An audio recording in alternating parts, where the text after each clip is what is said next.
Прво добре дошли, здрави и живи со помош да си го дочекаме празнико, среќни луѓе да бидеме и со Бога напред.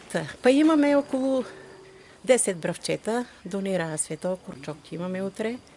Ги покануваме сите, кој може и кој сака, обича да дојде и може нешто да подари за црквата, значи иконите што ги постави Сацртачо, може и да се откупат. Кој има донација, значи пари, може да си откупи иконата и да биде поставено неговото име доле од фамилијата.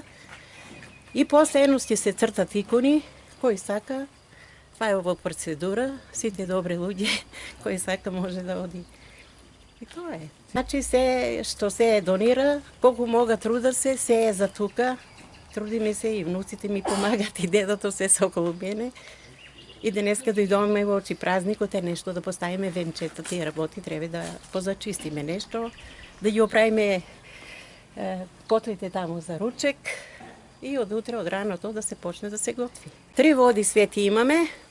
Првата е утре и рамото Свети Спас, таа лечи од сите болести. Значи од сите човечанството што го има болно може да се мие утре и да пие, да се лечи.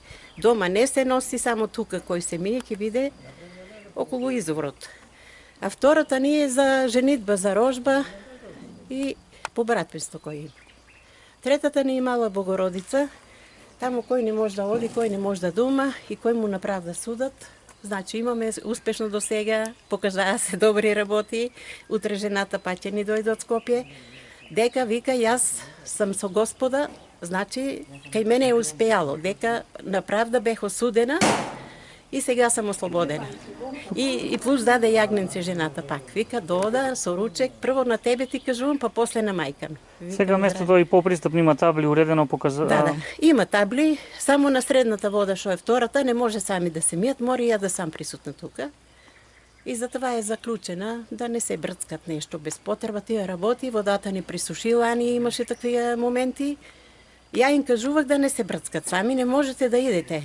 Ама некои беа упатени така и се мили кажуват после, водата нема, водата после набрже дојде, сполај му на Бога и иначе оно се си тече како што треба.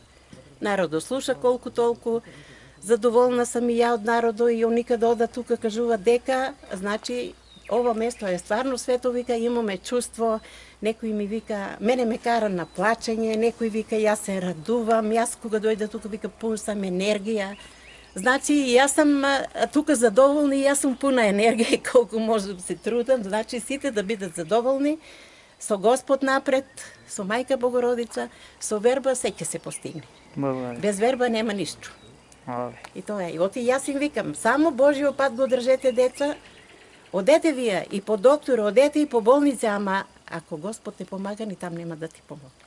Е тоа е. Вербата кон Бога, да бидеме честни луѓе, да си одиме еден кон друг, да бидеме гостопримливи, да не се мразиме, да не се нападаме. Значи, това е човечанството нашо. Ние сме ипак христијани, да си ја чуваме верата и да продолжиме по тој пат.